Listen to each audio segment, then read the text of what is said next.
Hey guys, welcome back to Real Housewives Recaps. Today, you know we got to do it. We got to talk more about this doofus. That's right. He's doing it to himself now. He's saying crazy things in court. So we're here to say crazy things about the crazy things he's saying in court. Before we get into this, I have a request from you. If you have a second, will you reply to this video and write your favorite nicknames for Harold and Fraud, Hank and Skank? Those are some of my favorites. Has been, mattress actress, whatever. Any names you've heard about these guys or something that's made you laugh, I would like to hear it. I had a request that I compile all the names for these two, and I thought that was such a fun idea. I thought, well, you guys can help me out because I don't know all the names. So any names you've heard from them, any names that you've come up with, anything, just leave it in the comments below. Thank you so much. So it is the second day of court, and I, for one, am giddy with anticipation to see how the angry Muppet embarrasses himself today. And this time it's not even anybody else. Well, I guess it usually isn't anybody else doing it to him. It's him doing it to himself, fully to himself. And it's so funny to watch. He's actually imploding. He's contradicting himself on stand. He's telling blatant lies. He even said something along the lines of, "I don't walk down the street." And then pictures of him walking down the street are everywhere. One of you guys in the comments said, "What does he fly?" Yes, he takes his private jet to go from, just down the street. So yeah, none of it makes any sense, but I'm here for it, and it's hilarious to watch. Anyway, so we got a funny article coming out, and I thought we could read it together and have some laughs.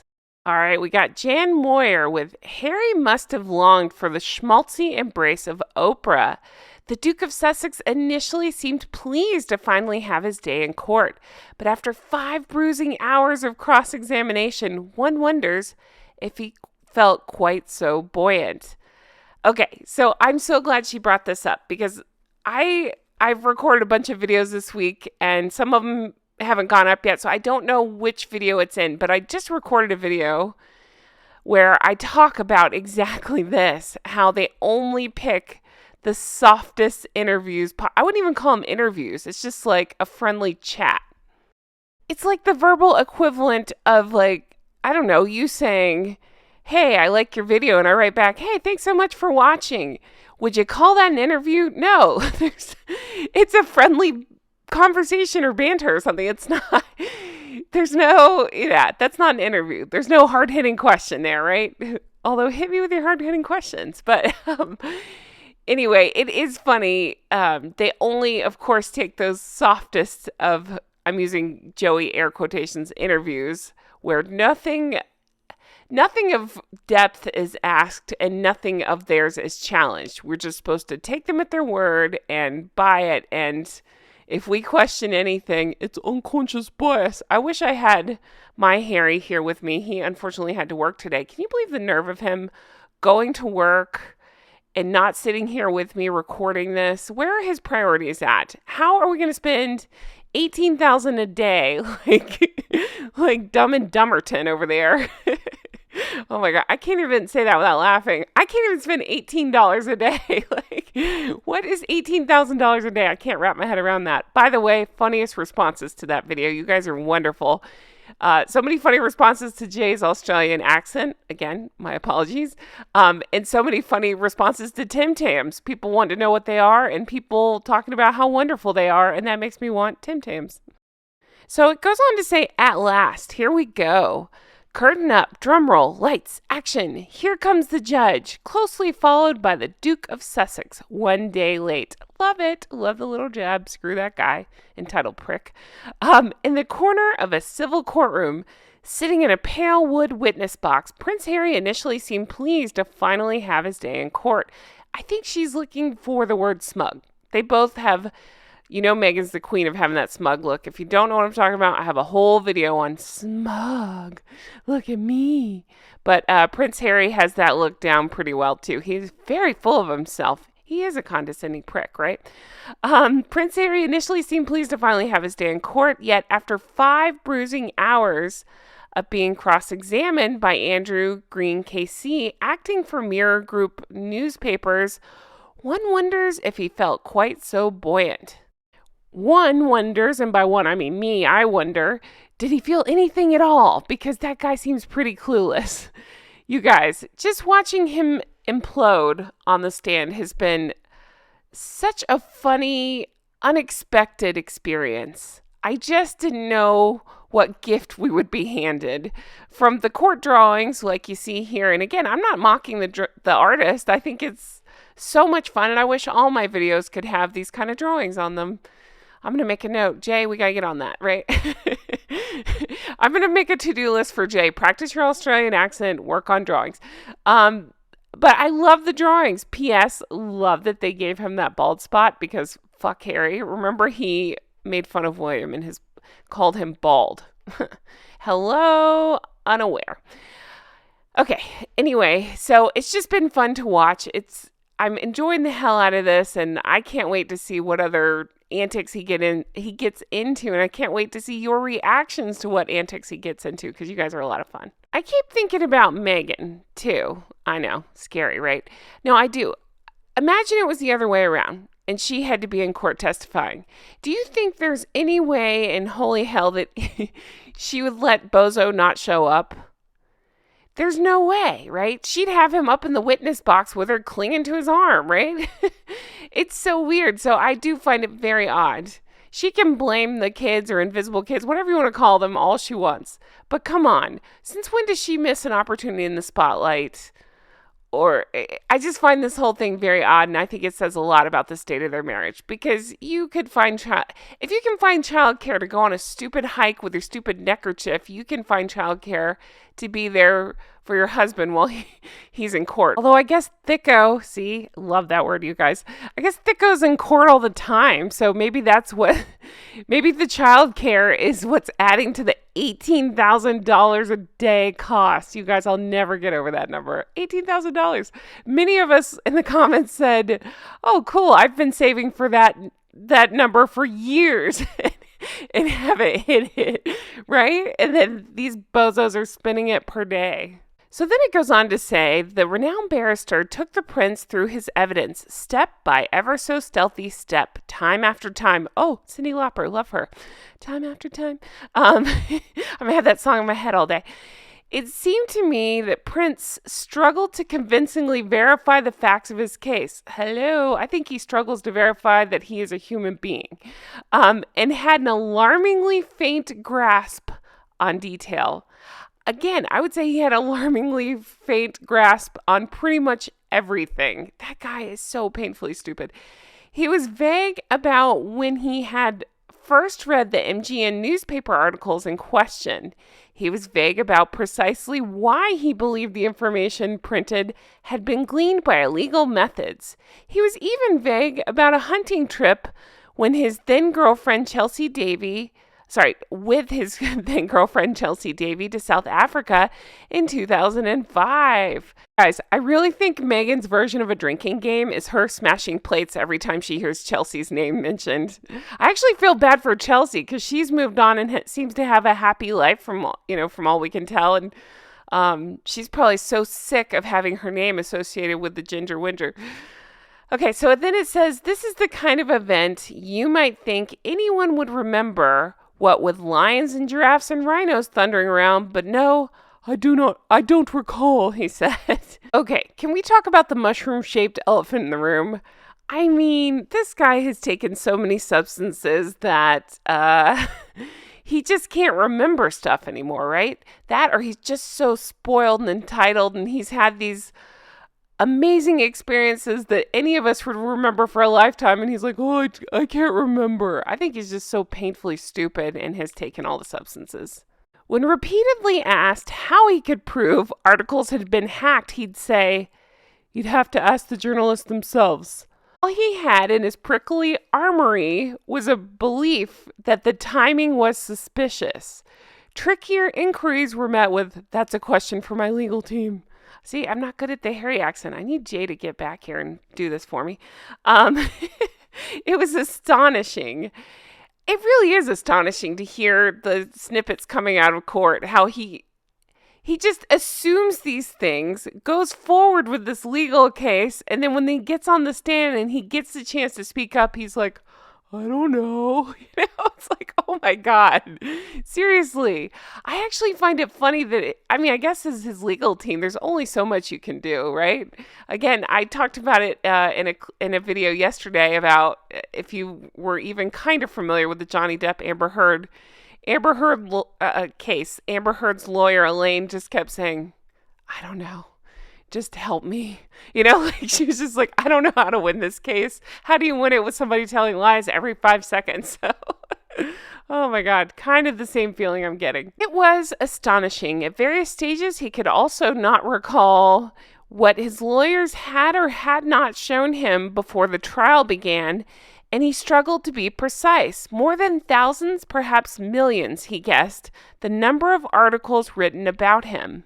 I really feel like his lawyers probably told him, I'm just speculating, if you don't know the answer to something, then you can say, see my legal team, I'm not sure. But Harry took that advice so literally, that's all he could answer, and is unable to see he's wrecking his own case, which is just, chef's kiss, right? Mwah.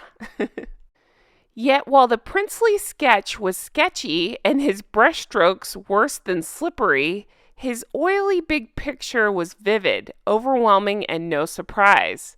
Quote, I've experienced hostility from the press since I was born, he said at one point. Oh my God. Breathe. This is manifestly and demonstrably untrue, but it is what Prince Harry believes to be true, which is why we are where we are today. Time and time again, he would turn to the judge, taking it upon himself to explain to Your Honor how the newspaper industry works. Knowing what I know in my experience was how he put it. He also took time to sneer at the specialist journalists and suggested they used, quote, imaginary sources. I would also like to remind everybody, in case you forgot, I'm sure you didn't, that this beady-eyed Muppet said that he was going to save journalism. Just let that sink in. He's so full of himself, he thinks he can do things like that.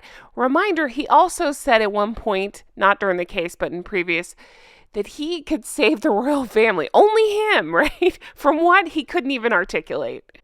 However, there was at least one moment when it became clear that his knowledge of newspapers is not as comprehensive as he believes. I've never heard of anyone writing a story that has been printed before and sending, and then parentheses, selling it on. That's clunky. He said, which must have given news editors across the land a good laugh on a grim day. For his big moment, Harry was wearing a dark suit, white shirt, purple tie, and a clutch of groovy beaded bracelets on his right wrist. Ugh. Every time with those bracelets, I think of, remember when he and Smeg were dating? They wore those bracelets that matched each other, and then I've done video on this. Meg would tuck hers on purpose outside of her clothes, hoping that a journalist would see it and figure out that she and Harry were dating. Yep, that's a thing. Look it up. Okay, now she's desperately hiding her bracelet, like, no, don't put me with that. Don't put me with him, no. The courtroom, with its low ceiling and unflattering lighting, was stacked with silks and wigs. At least 5, including David Shelbourne, Harry's, I haven't heard that one, luxuriantly bouffanted barrister. That's a good word. All around the room, there were boxes and boxes of evidence, treatment to the hours and hours of work and the millions and millions of pounds this case is costing. In the box, the prince was frequently asked to search out paragraphs in his witness statement in various legal bundles on numbered pages of the box files he had to retrieve from the floor. It's like doing a workout, he grumbled, because how would he know about any kind of work ever? He has no idea.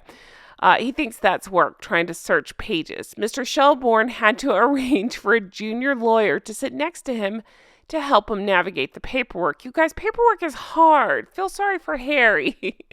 Something that even Johnny Depp managed to do himself in his London trial. For those in the courtroom, or like me watching the court feed, it was a fascinating spectacle. Harry has never been seen like this before, under sustained pressure, being asked to account for himself in his barrage of accusations in the somber confines of a court of law. I know. How do we get Meghan up there too? Let's question her the same way and make her tell the truth about stuff. Let's watch her flail as well. Of course, he is no stranger to public interlocutions, but this was very different from being mollycoddled and indulged by his showbiz pals in a rose garden. This was serious, formal, exacting, as Mr. Green circled again and again how Harry must have longed for the schmaltzy embrace of an Oprah interview or the balmy misentrations of his sympathetic friend Tom Bradby from ITV. Instead, he had forensic Mr. Green. I love Mr. Green. So what? So what? Barked the KC at one point, as Harry waffled on about some irrelevant point of peeve. It came as no surprise that the prince's level of truculence seemed to rise as the day progressed. You don't need a dipstick to gauge the actual depths. But here he is, just the same. I love this writer so much. I love the words she's choosing, and I love that she just called Harry a dipstick. Repeat the question, he demanded. Let me try that again. Repeat the question. I lost the Harry. I need Jay back. Repeat the question, he demanded at one point. At other moments, he had trouble locating the evidence on the screen in front of him. It's on the screen in front of you, Mr. Green told him. It is not, said Harry. I think it is, said the lawyer. If you say so, said Harry, a 38-year-old man who can still locate his inner Kevin the teenager with distressing ease. Hour after hour, the Harry that emerged in court was a combustible mixture of victimhood and arrogance. Yes, that's exactly what he is. That's so well said. That nails it. Let me say that again because it's so good. A combustible mixture of victimhood and arrogance. The latter often took precedence, but his broken side, the damaged side, was never far away. My favorite exchange of the day was a deeply revealing one over a news item about Harry celebrating his 16th birthday in Fulham Gastropub. The prince was convinced that MGM had gotten a hold of the story by illegal methods. Mr. Green suggested that the celebrity chef who worked there might have called the newspaper himself. This is why I wanted to keep reading this article. There are a million examples like this from the case where it easily could have been, in this case, the chef or a maitre d' or whatever, or somebody like that. And then in another case, it was he and, I believe it may have been that same South Africa trip they were talking about, but he and Chelsea were flying out somewhere. And he said, it must have been leaked. That's how come they knew we were flying out. And somebody had rightly pointed out, it could have been, I don't know, the airline trying to get publicity for themselves. It could have been Chelsea. I'm not saying Chelsea did it, but I'm saying Chelsea may have told a girlfriend, Harry and I are going to, wherever in 2 weeks. And they're like, okay. And then they tell somebody who tells a paper. So it could have been anything, but Dum Crayon Eater thinks, oh, they're tapping into my phone. They're hacking me. It's privacy. Simple Harry argues, as a chef, he'd be way too busy to make that call, said Harry in riposte. Mr. Green suggested that he would have other chefs working for him. That would never occur to Harry. He just has no idea how anything works. If you told that guy to go to the store and buy a loaf of bread and a gallon of milk, he would be so confused. He'd come home with, a tire, No, Harry, no. He'd be like, I spent $1,000 for this tire. What? No, idiot. Then Harry went on to, of course, contradict himself and say, I have no idea. I've never worked in a kitchen. Wow. He behaved like an entitled snob and made no sense at the same time.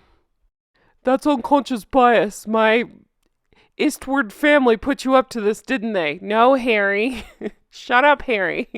Do you think his attorneys were just like, oh my God, please shut up. Just stop talking. And then the article wraps up saying ultimately what emerged from his historic first day in court is, I would venture, a man who is oddly insubstantial and simply cannot admit he is wrong, even when he's presented with overwhelming evidence to the contrary.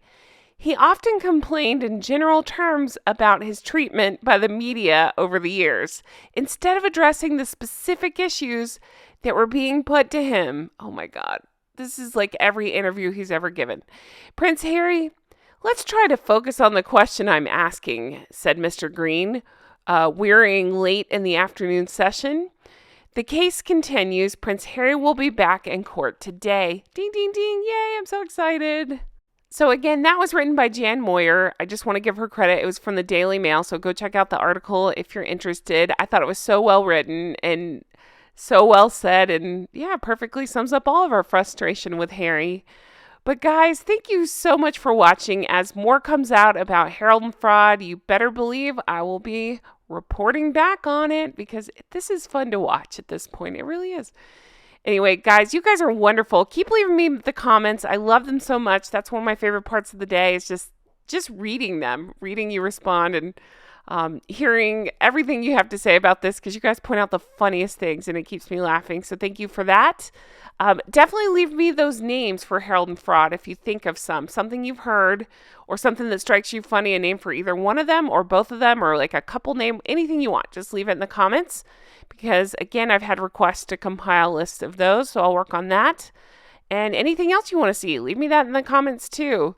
I'll continue to follow this case closely, and as more news comes out, you better believe I will be talking about it. As always, thank you so much for watching. I truly hope you have the best day. I'll talk to you again soon. Bye-bye.